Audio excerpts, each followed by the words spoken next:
জুড়ে নীরবতা বিরাজমান। কেউ মুখ খুলে কিছু বলার সাহসও করছে না। সোফার এক কোণে বসে নীরবে চোখের অশ্রু ফেলছে ওয়াইন। কিছুক্ষণ আগে হাসি খুশি মেয়েটা কেমন যেন প্রাণহীন হয়ে গেল। মেয়ের এমন কান্না নিতে পারে না ওয়াইনের বাবা আজহাদ এলাহি।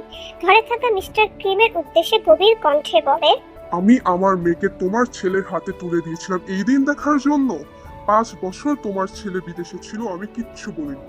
এবার দেশে এসে ঈদের পরের দিন কিছু না বলে কোন সাহসে তোমার ছেলে চলে গেল? আমার মেয়ে ফেল না নাকি? তার এমন কথায় চুপ হয়ে যায় গোটা ঘর। ওয়াইন নিশ্চুপ। তার চোখের সামনে ভাসছে নিজের 2 দিনের ছোট সুখের সংসারের স্মৃতি। তখনই ওয়াইনের বাবা তার হাত চেপে ধরে সবার উদ্দেশ্যে বলে, আমি আমার মেয়েকে নিয়ে যাচ্ছি। এমন ছেলের সাথে আমার মেয়ে সুখী হবে না। তোমার ছেলেকে বলে দিও তার ছায়াও যেন আমার বাড়িতে না পড়ে। তার কথায় চোখ বড় বড় হয়ে যায় ওয়াইনের। সে তাকায় নিজের শ্বশুর শাশুড়ির দিকে। না, তারা হয়তো আর বাধা দিবে না।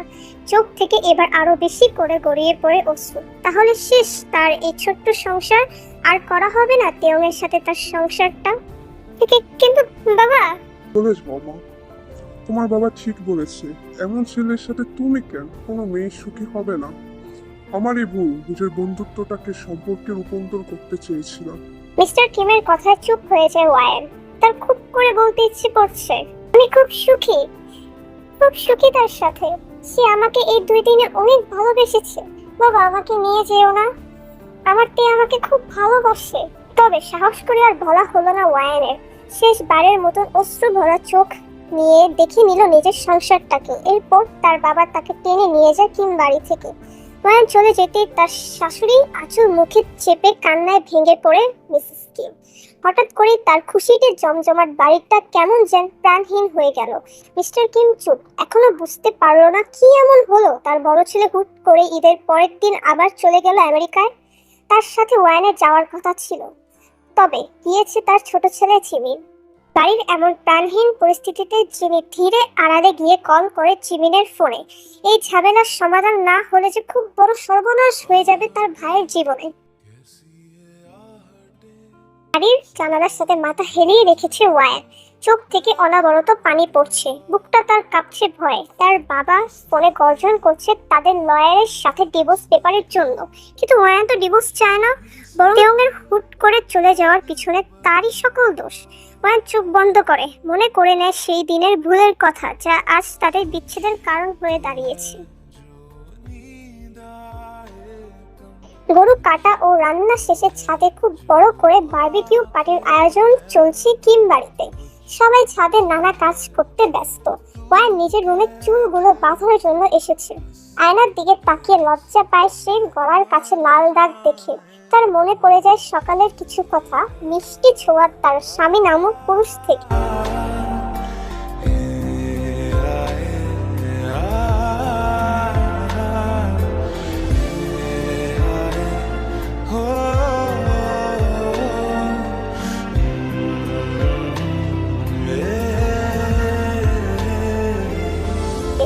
তার ভাবনার ছেদ ঘটে যখন ড্রেসিং টেবিলের উপর থাকা তেওঙের ফোনটা টুইং শব্দ করে। প্রথমে ওয়াইন পাত্তা না দিলেও একসাথে কয়েকটা মেসেজ আসতে দেখে আর ইগনোর করতে পারে না সে। ওয়াইন ফোনটা হাতে তুলে নেয়। তেওঙের ফোনের পাসওয়ার্ড তার জানা। কিছু না ভেবেই ফোনের পাসওয়ার্ড দিয়ে আনলক করে মেসেঞ্জারে ঢুকে পড়ে ওয়াইন। মেসেঞ্জারে একটা আইডি ন্যান্সি নামে লেখা। সেখানে জমে আছে এক এক করে 18টি মেসেজ। ওয়াইন এক এক করে সব মেসেজ পড়ে। ওয়াইনের হাত কাঁপছে, চোখ থেকে টপ টপ করে গড়িয়ে পড়ছে নোনা অশ্রু। ঠিক তখনই রুমে প্রবেশ করে তেওং। যান ছাদে যাবা। সে থেমে যায় ওয়াইনকে টেবিলের কাছে তার ফোন নিয়ে দাঁড়িয়ে থাকতে রেখে। ওয়াইন তার দিকে অশ্রু ও ঘৃণা ভরা চোখে তাকায়, যা ক্ষত বিক্ষত করে দেয় তার হৃদয়। কি হয়েছে ওয়াইন? তুমি কাঁদছো কেন জান? কি হয়েছে আপনি জানেন না? কে এই ন্যান্সি? ও, তাহলে এই হচ্ছে আসল কারণ আপনার 5 বছর দেশে না ফেরার। তেওঙের চোখ ছোট ছোট হয়ে যায়। সে ধীর পায়ে এগিয়ে এসে আলতো করে চেপে ধরে ওয়াইনের গাল। জান, কি বলছো তুমি? ওয়াইন রাগে ছো মেরে সরিয়ে দেয় তার হাত গাল থেকে। একদম নাটক করবেন না। এই মেয়ে কেন আপনাকে মেসেজ করছে আমেরিকা চলে যাওয়ার জন্য? আর এটা কিসের ছবি? এই বলে কেঁদে ওঠে ওয়াইন। তেওং ধীর চোখে তাকায় তার দিকে। ওয়াইন, ও আমার এক্স ছিল। আর এই ছবি তোমার সাথে বিয়ে হওয়ার আগে। তুমি ওকে ভুল বুঝছো। কিসের ভুল? এই মেয়ে আমেরিকায় থাকে, আপনিও আমেরিকায় থাকেন, হতেই পারে আপনারা এতদিন একসাথে ছিলেন। তার কথা এবার থমকে যায় তেও। ওয়ানের এই কথাটা সোজা তার বুকে এসে লেগেছে। তার বউ তাকে চরিত্রহীন বলছে, পরকীয়ার অপরাধী করছে। যাকে নিজের সমস্তটা দিয়ে ভালোবাসার চেষ্টা করছে, সে তাকে এত বড় অপবাদ দিচ্ছে। ওয়ান, তুমি আমাকে বিশ্বাস করো না? না, করি না। এখন আপনাকে আমি বিশ্বাস করতে পারছি না। এবার তেলের চোখে ভিড় করে অভিমানের অশ্রু। তাহলে আর কি, যে সম্পর্কে বিশ্বাসই নেই সেখানে থাকাটা অসম্ভব। আর ন্যান্সি, দাঁড়াও। তেও ওয়ানের হাত থেকে নিজের ফোন নিয়ে কল দেয় ন্যান্সিকে। 2-3 রিং হতেই কল ধরে ন্যান্সি। তেও এক দৃষ্টিতে তাকিয়ে থাকে ওয়ানের দিকে। হ্যালো ন্যান্সি, আমি তেও। তার কণ্ঠ শুনতে পেয়ে ন্যান্সি এক প্রকার অস্থির কণ্ঠে বলে, প্লিজ শোনো, তুমি ফিরে এসো। চলো না আমরা আবার এক হই। দেখো, তোমার জন্য আমি আমেরিকায় চলে এসেছি। কতবার তোমার অফিসের সামনে গিয়েছি, কিন্তু গার্ড আমাকে ঢুকতে দেয়নি। ফিরে এসো আমার কাছে। চোখ কাঁপছে, কান্নাগুলো যেন পুরো থমকে গিয়েছে। তার এই অবস্থা দেখে তাচ্ছিলের হাসি দেয় তেও।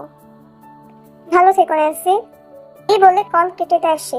এরপর আবার তাকে ওয়াইনের দিয়ে, যে কিনা নীরবে কাঁদছে।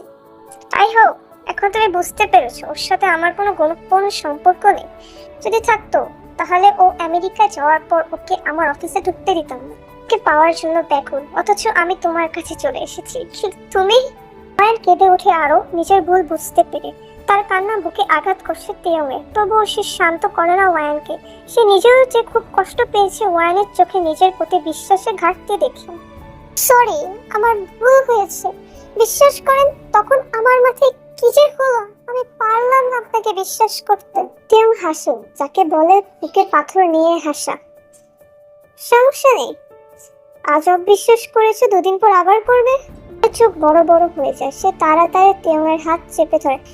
বিশ্বাস করুন, আমি আর জীবনে আপনাকে অবিশ্বাস করব না। যে সম্পর্কে বিশ্বাস নেই সে সম্পর্ক কাচের মতো মায়েন, একটু আঘাতে ফাটল ধরে, যা অসম্ভব ঠিক করে। আমারই ভুল, তোমার কাছে ফিরে আসে এবং আলতো করে সরিয়ে দেয় ওয়াইনের হাত নিজের থেকে। এরপর চলে যায় রুম থেকে। ওয়াইন কান্নায় পুরোপুরি ভেঙে পড়ে। সেই রাতে তেও কোনো রকম বারবিকিউ পার্টি করে ভোরেই চলে যায় এয়ারপোর্টে জিমিনের সাথে, কারোর সাথে কিছু না বলেই। তার এই কাজ ওয়াইনকে আরো বেশি কষ্ট দেয়। কষ্টে ওয়াইনের গলা ফেটে চিৎকার করে কান্না করে।